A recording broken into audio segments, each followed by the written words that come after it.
Assalamualaikum warahmatullahi wabarakatuh. Nama saya Suci Ramadhani, NIM 19201015, kelas D3TT07A. Cita-cita saya bisa sukses menjadi wanita karir di perusahaan telekomunikasi, baik di dalam negeri maupun bisa mempunyai kesempatan hingga ke luar negeri. Pada video ini, saya akan mempresentasikan untuk tugas post-test praktikum algoritma dan pemrograman.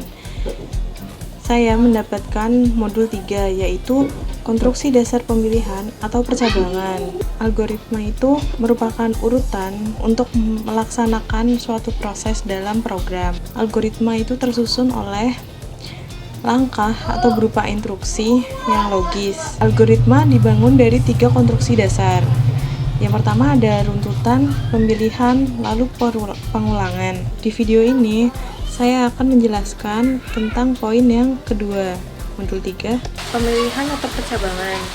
Fungsinya yaitu untuk memilih langkah apa yang harus diambil atau dilakukan pada program. Tetapi apabila yang memenuhi suatu kondisi, salah satu dari dua pilihan ini diambil yang memenuhi syarat atau memenuhi kondisi. Selanjutnya yang tidak memenuhi syarat itu akan dilewati. Untuk menjalankan program yang menggunakan pemilihan atau percabangan itu bisa menggunakan operasi logika yang nilainya itu hanya 2, true atau false. Jika terpenuhi itu bernama true. Poinnya di sini. Tidak setiap baris program akan dikerjakan. Kenapa? Jawabannya ada di poin kedua. Baris program akan dikerjakan jika memenuhi syarat saja atau yang bernilai true. Makanya tidak semua program yang dikerjakan. Yang false atau yang tidak terpenuhi itu akan dilewati. Ini macam-macam operator logikanya. Terdapat beberapa jenis ya. Yang pertama itu ada pemilihan tunggal. Gunanya itu untuk memproses satu saja kondisi. Poinnya adalah jika terpenuhi nilainya true dan maka dijalankan. Jika tidak terpenuhi nilainya false, maka tidak akan diproses atau akan dilewati. Ini contoh flowchartnya. Nah, di sini itu untuk percabangannya, jika kondisi ya atau true, itu teman-teman bisa mengisi instruksinya. Jika tidak, akan langsung ke selesai. Ini contoh penulisan programnya. If, lalu teman-teman isikan kondisinya apa dengan menggunakan operator logika di sini untuk mengisi instruksinya. Yang kedua adalah pemilihan ganda. Poinnya, kondisi pertama jika terpenuhi, yang diproses itu hanya kondisi pertama saja, yang kedua akan dilewati. Namun kondisi pertama jika tidak terpenuhi atau false, maka akan dilewati, lalu kondisi kedua yang akan dijalankan. Flowchartnya seperti ini, ada else-nya ya. Else-nya jika kondisi pertama itu tidak terpenuhi. Yang ketiga ada pemilihan majemuk. Majemuk itu kan artinya banyak ya. Jika kondisi pertama belum terpenuhi, maka akan ke kondisi berikutnya hingga mendapatkan kondisi yang true atau benar. Flowchartnya seperti ini. Nah, karena kondisinya banyak, tetapi jika semua kondisi tidak ada yang terpenuhi, maka yang keluar adalah yang di instruksi else ini. Yang keempat yaitu pemilihan majemuk atau switch case. Tapi jika teman-teman menggunakan switch case, tidak bisa menggunakan kondisi yang sifatnya itu membandingkan seperti ini. Lalu ini contoh untuk penggunaan pada programnya. Ketikkan switch, lalu isikan dengan variabelnya apa. Jangan lupa kalau pemakai switch case itu diberikan break sebelum ke case selanjutnya. Yang kelima yaitu pemilihan bersarang. Yang dimaksud bersarang ini karena pada struktur pemilihan juga terdapat instruksi yang ada di dalamnya, seperti menu di dalam menu. Poinnya, terdapat struktur if di dalam if sebelumnya, atau disebut dengan nested if. Cara kerjanya seperti ini. Jika if kondisi 1 terpenuhi atau bernilai true, maka kondisi atau struktur if yang ada di dalam kondisi 1 ini, yaitu kita sebut dengan kondisi 2 ya, itu akan diperiksa juga apakah terpenuhi atau tidak, maka akan dijalankan. Terdapat if lagi di dalamnya, yaitu bisa disebut dengan kondisi 2-nya. Lalu diisikan instruksinya apa, terdapat else, atau jika kondisi tidak terpenuhi maka yang keluar adalah instruksi yang ada di else ini. Untuk else di sini, ini merupakan else dari if yang kondisi 1. Kemudian saya akan mempresentasikan tentang contoh program dan flowchart yang sudah saya buat. Tampilan flowchartnya seperti ini teman-teman.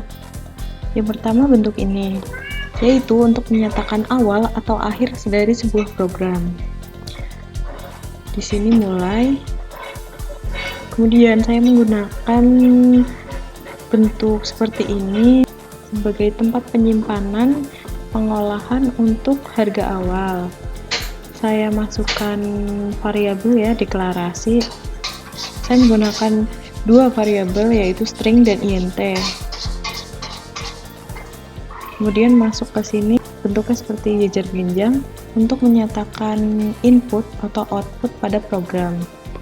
Lalu bentuk yang seperti ini saya gunakan karena untuk menyatakan dua kemungkinan, yaitu ya atau tidak.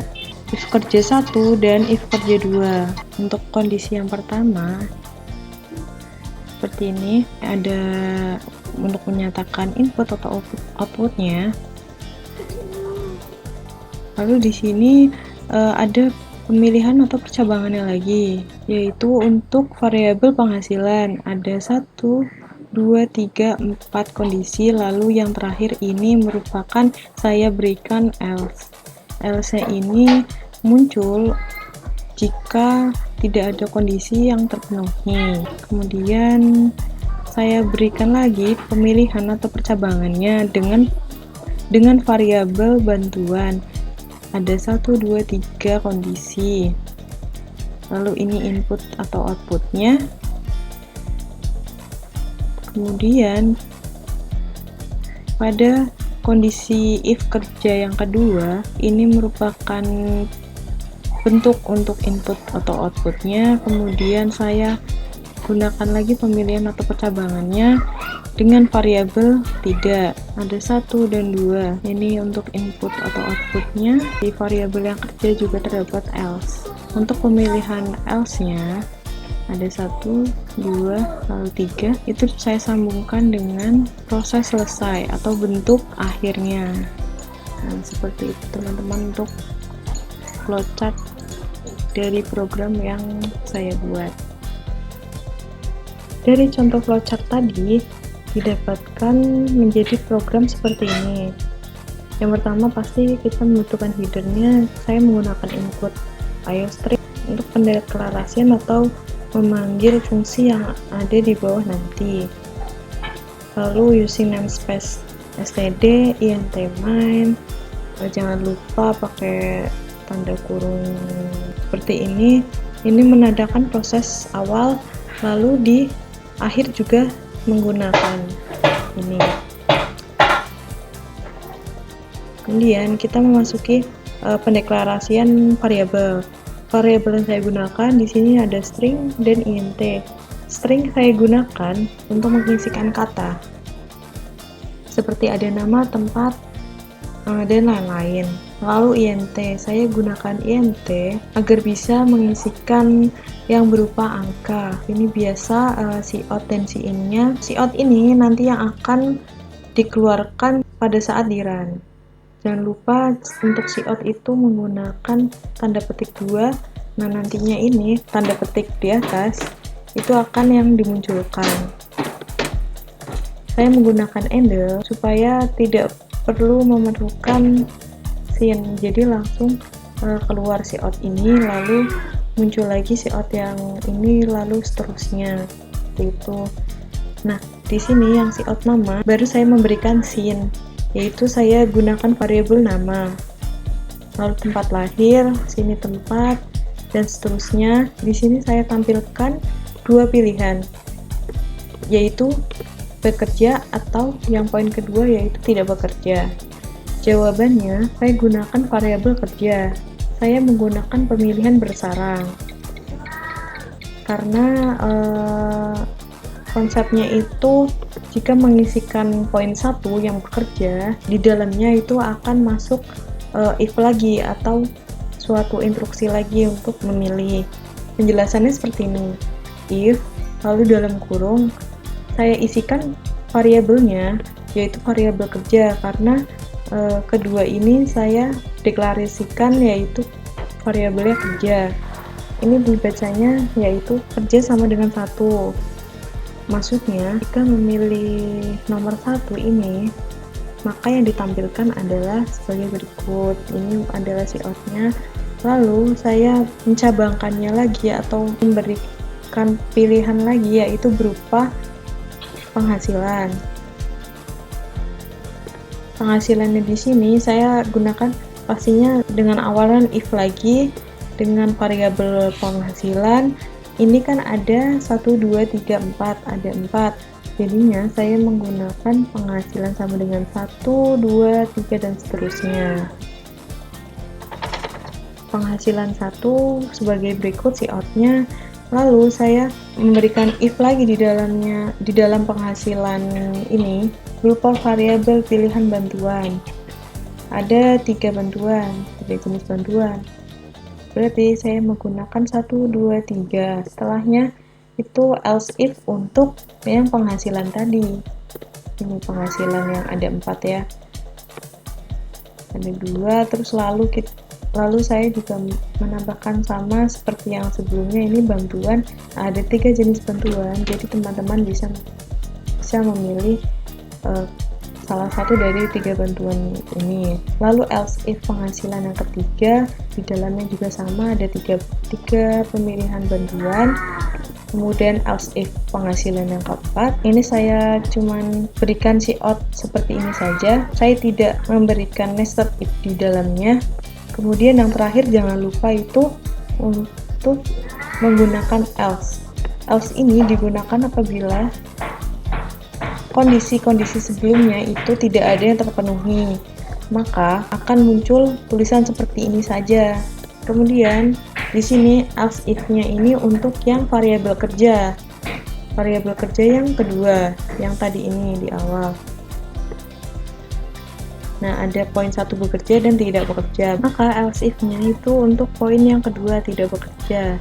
Layout-nya ini, lalu saya memberikan nested if lagi di dalamnya. Di dalam else if kerja yang kedua ada variabel tidak ini untuk poin pelajar dan pengangguran. Saya tambahkan lagi else jika kondisinya tidak ada yang terpenuhi, maka yang muncul adalah instruksi else yang di sini. Yang terakhir else if di sini untuk yang variabel kerja. Maka jika pada if yang variabel kerja tidak ada yang terpenuhi, layout atau keluarannya instruksi pada else di sini. Dan jangan lupa terakhir teman-teman tambahkan return null. Jika dijalankan atau di run seperti ini, jika nama, misalkan nama saya Suci, lalu tempat lahir Tangerang, tanggal lahir 17, alamat Rendang. Nah, saya bekerja atau tidak bekerja.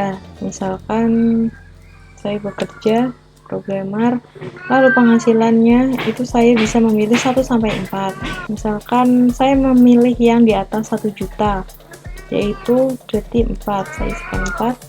Nah, ini diangkat mampu. Terima kasih untuk teman-teman yang sudah menonton. Jangan ragu untuk bermimpi, karena dengan kerja keras kita akan mendapatkannya. Tetap semangat. Wassalamualaikum warahmatullahi wabarakatuh.